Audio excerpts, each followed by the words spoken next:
What's up, everybody? Welcome to episode 9 of No Huddle Hoops. And we got some pretty good news in the NBA. The season just started yesterday. Got some news in the NFL, as well as some college football news from last week.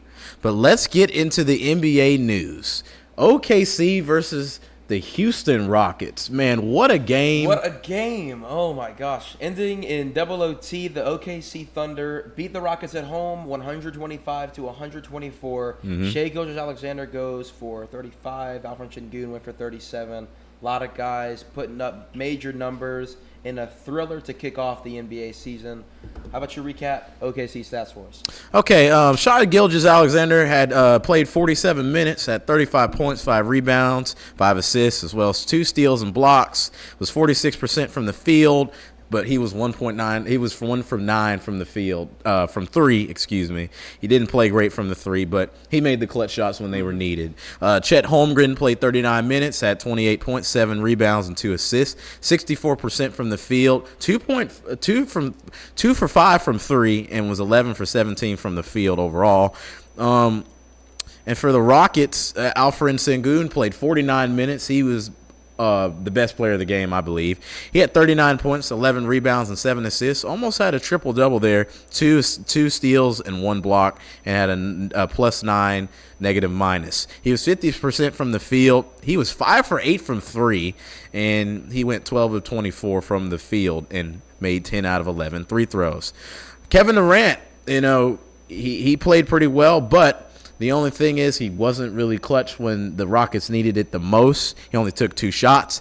He had 23 points, played 47 minutes, 9 rebounds, 3 assists, 56% from the field, but did not make a 3 as he was 0 for 4, so not great there. But he made 9 of 16 field goals. Someone that was pretty disappointing for the Rockets was Amen Thompson. Played 39 minutes, had 18 points, 4 rebounds, 5 assists, 1 steal, and 1 block. Had a -11 ±.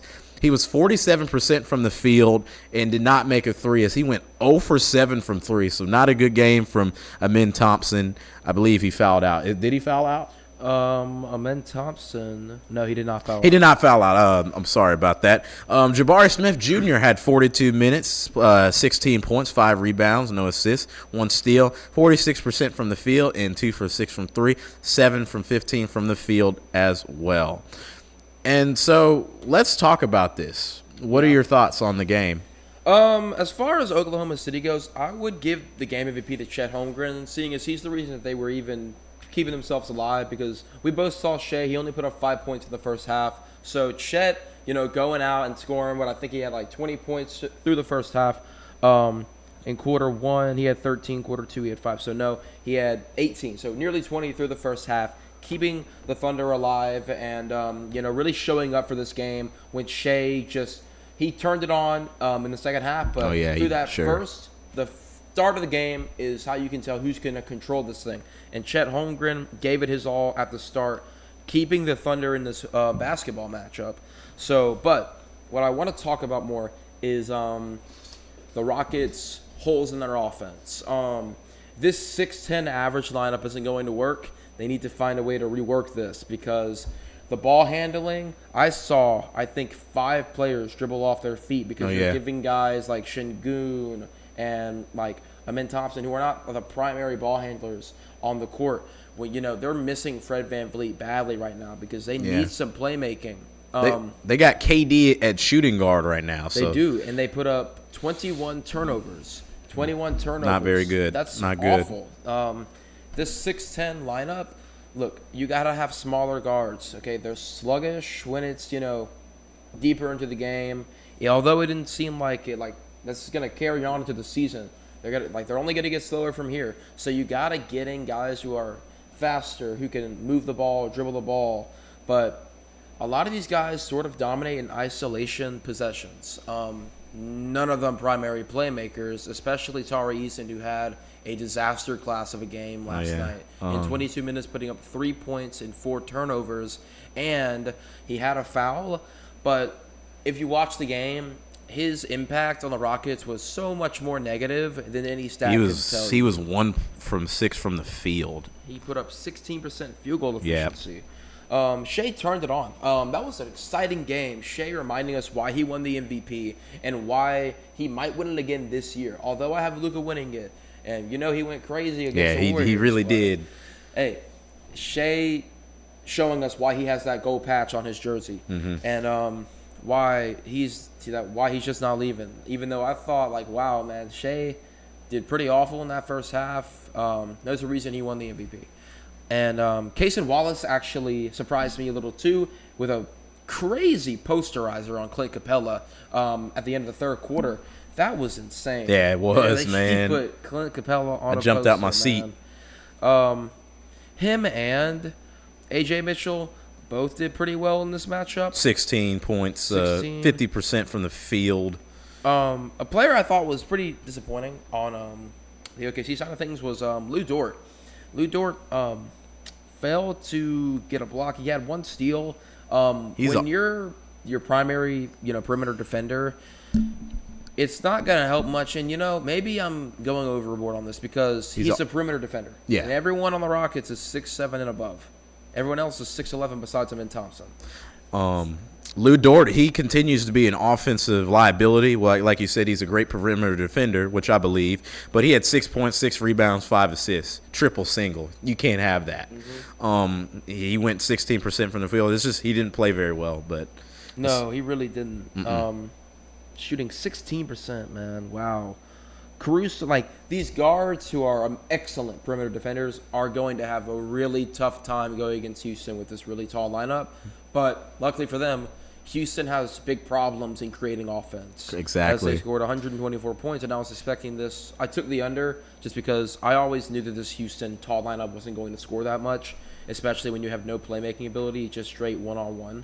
Thompson got to turn it on, man. He has to. 0 for 7 from the 3 points. He has to turn it on. So he was pretty disappointing. Very disappointing. But think about this, guys. This game was so good. I think this is a Western Conference Finals preview. It is. Imagine if this is the series we get. It'd go to 7 every game. Wow, this would be a crazy Western Conference Finals series. I would love to watch this. As far as defense goes, Houston played subpar defense in that second half, allowing OKC to get this win. They had full control of this game pretty much the entire time, and they let it slip away. They had a 12-point lead at one point in the third quarter. Indeed. They also did not play Jeff Green, Aaron Holiday. They had a bunch of guys out like Dorian Finney-Smith, which is going to put more minutes on these starting guys. But here is my biggest con of this game. Kevin Durant sat out too much. I was Durant confused. Played 47 minutes, but for whatever reason, I believe in the third quarter, he played 12 minutes and only 4. He played all 12 in the third. Okay, all 12 in the third, but he played 4 minutes. In the fourth quarter. Had 3 points. In the fourth quarter. And this is what happens when you do the OKC Thunder end up coming back. And from the fourth quarter to double overtime, Kevin Durant took 3 shots. He went 2 of 3 and had 2 free throws, scoring 6 points. So you have to do more, especially when you shoot 47% in the clutch. What I saw Kevin Durant doing a lot was just sitting on the wing. He had a screen, and he would consistently wave off the screen. He couldn't get open. I don't know what he was doing. I would love some insight into that, but sitting on the wing and waving off Steven Adams when he's trying to get you the screen to get open is not going to win you a basketball game. I agree. We saw that here. So it's just bad defense in that second half for the Rockets. A great win for the Thunder and an amazing way to kick off this season. Yep. Let's go ahead and jump into Warriors versus Lakers. Warriors get a 119-109 win over the LA Lakers. They were missing LeBron, and we're going to talk about Luka Doncic. Luka. 43 points, 12 rebounds, 9 assists, 2 steals, 1 block. 63% from the field. I mean, he played very well. He wasn't that good from 3. He was only 20% from 3, but Luka was getting points, and he was carrying that team, honestly. And that kind of goes to show what this Lakers team might look like. They scored, 109 points, Yeah. And what if Luka doesn't perform like that every night? What are the Lakers going to do? Him and A. Reeves had to carry that squad, seeing as outside of Luka and Austin Reeves, no one scored over 10 besides Ayton. And DeAndre Ayton, Lake called it a lazy pickup in a previous video. I think it was like the second video, and he wasn't wrong. That dude looked out of shape. He looked lazy out there. He didn't look good. I mean, he had 10 and 6, and he was 5 for 7 from the field, but he looked horrible, in my opinion. Man, he looked sluggish. Yeah. You gotta get more rebounds than that. I mean, the Warriors center is Draymond, isn't it? Yeah, it's Draymond. Warriors, yeah, man, like he's 6 foot 6'6", 6'7". 6'7". So, but I mean, DeAndre Ayton's 7 feet tall. So why do you have 6 rebounds? You should be getting every ball that hits the rim. Every single one. And to be honest, if I'm a Lakers fan, I'm glad he only took 7 shots because we've seen him when he has a primary role on offense and it's awful. Maybe JJ Redick can put him in a situation where he can be partially good, which, I mean, overall he didn't have a horrible game, but I mean, it's still DeAndre Ayton, and it was mid. Not who you want in a starting center, and I actually think Jackson Hayes is better than him. But hey, what are you gonna do? He's mid. Jimmy Butler shot 16 free throws. He was excellent getting to that foul line. Jimmy Butler is what casuals think Shai Gilgeous-Alexander is. Yeah, I saw a whole lot of stuff about Shai won the game off of free throws, but what casuals don't understand. Let me put this into football terms. Devin, you're more of a football expert than I am. In the football, would you rather throw up a Hail Mary that is probably not going to work or try and draw a pass interference to put you up the field to kick a game-winning field goal? You'll take the pass interference every time. Every time. And that's the equivalence of what Shai Gilgeous-Alexander did by trying to look and draw a foul with those last few seconds left. Because why would you take a wild shot when you're being double-teamed, then look for contact and Kevin Durant giving him that contact to just send you to the free throw line with no pressure to easily cap off that game, especially when you're already a great free throw shooter like Shai is. Mm-hmm. So I'm sorry to the casuals who don't understand that throwing up crazy shots isn't how you win basketball games, and thank God you're not out there taking those shots. So I mean, but there's a reason these guys are in the NBA. That's a smart basketball play. That's a good point. I understand it's more entertaining to see him try to hit a step-back 3 over 2 6'11" defenders that isn't going to go in.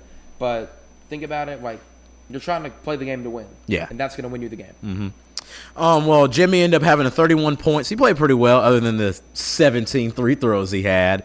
He had 5 rebounds, 4 assists, 1 steal. He was 50% from the field, 1 for 2 from 3, and was 7 for 14 from the field. So a good game from Jimmy Butler. Steph, he didn't have to do much. Had 23 points, 1 rebound, 4 assists, 3 steals, and he had a block. Mm-hmm. It looked very good. It was 42% from the field.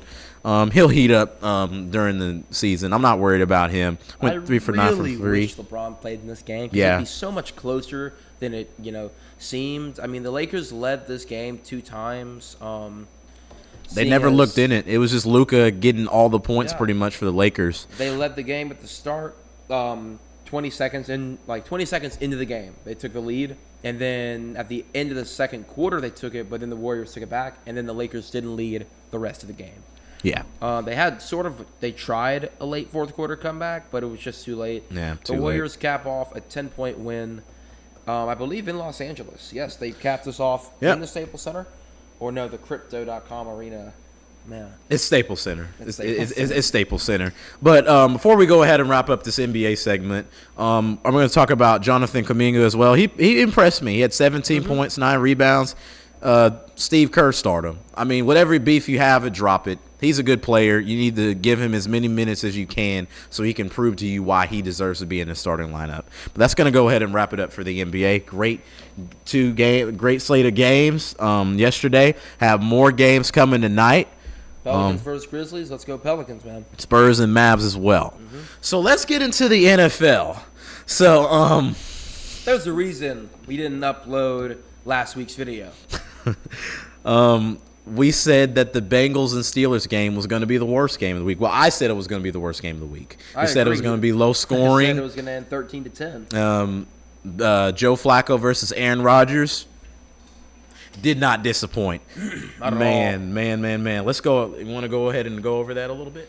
Man, I don't know because like we said, I didn't tune in because I thought this game was going to be very, very, very bad. But I mean, Well, it did not turn out the that way. Bengals won 33-31, and it was back and forth the whole game. Joe Flacco had 342 yards and 3 touchdowns. Jamar Chase had 16 catches for 161 yards and 1 touchdown, 23 targets. T. Higgins had 6 for 96 and a TD. I mean, Aaron Rodgers had 4 touchdowns. He had Pat Fryermuth, the tight end for the Steelers, had 2 touchdowns. Jalen Warren had almost 160 yards total. I mean, this was just an offensive game that no one expected. No one. I mean, this really was the Unk Bowl. Aaron Rodgers and Joe Flacco, man. That was crazy. I mean, I didn't watch it because, like I said, I thought it was gonna end 13-10. I didn't think it'd be this good. I never thought that, man. No one did, but obviously a great win. Man. How about the Giants? First ever team to lose in the fourth quarter when up by 19 points. Oh, my God. When I went back and watched the game, man, the Giants had every opportunity to win that game with Jackson Dart. He's their franchise guy. And Cam Skattebo, Mr. CTE, he's their feature running back also. But the Broncos, they showed us why they're a playoff team. Bo Nix showed us why he's the Broncos franchise guy, even though I've said I dislike the guy. You can't deny he's a good quarterback. Crazy game, crazy set of minutes. Crazy, man. The Broncos go scoreless through 3 quarters and score 33 in the fourth. 33 in the Putting them fourth. out, I believe, number 3 all time for most points scored in a quarter. I believe the Bears lead that stat. But just an insane way to end the football game. Yeah. I mean, that was an exciting matchup to put on during the fourth quarter. I like what I saw out of both teams. I think the Giants really do have a future in Jackson Dart and Cam Skattebo. The defense is already the defense is not what we expected. I mean, it looked amazing through the first 3 quarters. Yeah, and they just they blew it. But the Giants are going to giant, I guess. But kind of a good win for the Broncos. Any win is good, but they got to play faster. They got to start faster, so things like this don't happen. But we're gonna get into the Thursday night game tomorrow. I mean, it could go any way, but the last time we said a Thursday night game was gonna be trash, we were wrong. So I hope I'm wrong. But we got the Vikings and the Chargers. Carson Wentz is going to be the starter for the Vikings. Still no J.J. McCarthy, and I'm starting to question, is he really Minnesota's guy? Because he's pretty injury-prone. He's only played, I think, 2 or 3 games this season. Well, no matter who's out there at QB, give me the Vikings in this matchup. The Chargers have struggled when playing against top-tier wide receivers in the league. Justin Jefferson is one of the best that you can have. So typically the Chargers struggle with defense, especially against offenses that are good. And the Vikings have an amazing offensive scheme, and Justin Jefferson is going to torch the Chargers. And really this game is going to depend on if Carson Wentz turns over the ball or not. He had 2 interceptions last week against the Philadelphia Eagles, and I understand the Eagles are a good team, but he just threw interceptions that look horrible. I mean, no interception is good, but his interceptions were hero ball-ish, like he had with the Philadelphia Eagles. The Chargers have Justin Herbert, one of my favorite quarterbacks to watch in the NFL. The Chargers defense has to play well, and they haven't played well. They gave up 38 to the Indianapolis Colts, who were kind of a crazy team that came out of nowhere with Daniel Jones. But I'm going to go with the Vikings. I'm going to go with the Vikings for this Thursday night matchup. But let's get into college football. We had some upsets happen on Saturday. We're going to talk about number 3 Ole Miss losing to Georgia. Now, this was a game that Ole Miss had in the bag. They were up by 14 at the half, and then Kirby Smart, being one of the best coaches in college football, doing what he did, rallied the team together, and they were able to win 43-35. Really good game from Gunnar Stockton in the second half. Great game, and it moved Georgia into the top 5 of the AP poll. And honestly, I don't know how they didn't take Ole Miss's spot. I mean, Ole Miss is a good football team. Trinidad Chambliss, I believe, had 3 total touchdowns, 2 rushing. They gave their running back 154 yards on the ground. He also had 2 touchdowns. But Ole Miss's defense didn't play well in this game. They didn't play well in this game. And if they want to be a contender in the SEC, they need to play better defense. They got Oklahoma coming up this week. Should be a good game. But Georgia, they keep on finding a way to win, man. I don't know how. They did it against Tennessee. Alabama's the kryptonite. That's been pretty obvious, you know. Mm-hmm. But yeah, Georgia gives us a 6-1. Ole Miss falls to 6-1. This was their first loss of the season. And a team that continues to roll, and kind of a quarterback that continues to roll. I'm about to glaze Alabama. Alabama. 4 straight ranked wins. We should be number 1 in the country. FSU. We had a bad game week 1. Roll Tide, baby, roll Tide. 4 straight ranked wins. Count them. 1, 2, 3, 4. Tying the SEC record. We rattled off 4 straight wins. Why are we number 4 in the country? The Indiana Hoosiers would get dominated by 60 if they played Alabama. Give us the number 2 or number 1, man. Roll Tide, roll. Like, all of it, man. Roll Tide, roll. We're winning the national championship this year. Woo! I know that was a hot take after week 1, but we're winning the national championship this year. We keep beating ranked teams. No one can stop us. All right. All the ranked teams we played were undefeated before Bama went against them, man. I mean, roll Tide, roll. Yeah. Obviously, a lot of passion for his team. They beat Tennessee 37-20. It was a game they dominated the game. Tennessee never really had a chance. In Tennessee. Ty Simpson, he continues to edge his name into the Heisman rankings. I think he is the best quarterback in the SEC. He has 18 total touchdowns and 1 pick. Pretty good. Only 1, man. He's leading the Heisman race. He looks good. Amazing. But the last thing we're going to go over in this week's episode is something I've been pissed off about all week about LSU losing to Vanderbilt. And Lake said that Vanderbilt was going to beat LSU, and I have to admit he was right. He was right. And I said LSU was going to destroy Vandy, and they told me that LSU was going to be this good team, but I think this is a mediocre football team, and it's going to continue to be a mediocre football team. And I'm going to tell people something that, you know, they may disagree with, they may agree with. Brian Kelly needs to be bought out as LSU's head coach. This was his year. This was his final year on his contract. This was supposed to be the year that he won the national championship. They spent it's not gonna happen. $18-20 million on this roster, which really was the defense. And I'm just about to say this. He's not the guy.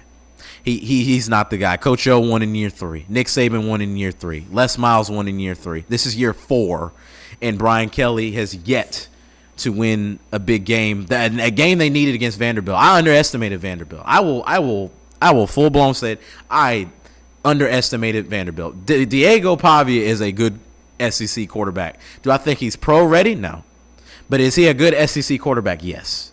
He ran all over our defense. Our defensive coordinator shows why he shouldn't be a head coach. He constantly threw blitzes at Vanderbilt. They picked it up every time. They couldn't spy Diego Pavia for nothing. Harold Perkins looked like a lost. He looked lost out there, and they weren't putting him in the position where I think he's the best at, putting him on the edge. And they continue to send him in these stupid coverage, this stupid coverage thing where he's Will linebacker or he's Sam, where he's undersized in. He doesn't look good in. He dominates off the edge. We saw it in his freshman year when he sacked Arkansas 6 times. And where's that Perkins at? We haven't seen that at all. They were missing Whit Weeks, so your linebackers were already thin there. You were missing defensive linemen. You were already weak there. And then let's just get into the offense. Nussmeier didn't play bad, didn't play great. Was it his fault? No. This offensive line is horrible, man. This offensive line is horrible, and it's going to continue to be horrible as long as Brian Kelly's the head coach. He is not the answer, and I saw it coming. And if LSU loses, they're out. They're out. They play A&M this weekend. They're out. I'll be there, man. I'll be there firsthand to watch LSU get kicked out of the playoffs. Yeah, there's no way they win that game. But I rest my case. How about that cornerback that just entered in the transfer portal? Ashton Stamps. From what I can understand, he wasn't getting playing time because the secondary is stacked. But hope the best for him. But I'm really mad about this. LSU is done. They're done. I see them going 3-2 the rest of the year, honestly. And hopefully they prove me wrong, but this is just a mediocre football team, and it's going to continue to be a mediocre football team with Joe Sloan and Brian Kelly at the helm. But I rest my case. Well, that's going to wrap things up for No Huddle Hoops episode 9. Thank you guys for sticking with us. Even though we missed the upload last week, we're back for y'all again this week, man. Thanks for tuning in, and we'll see you guys next week. See you.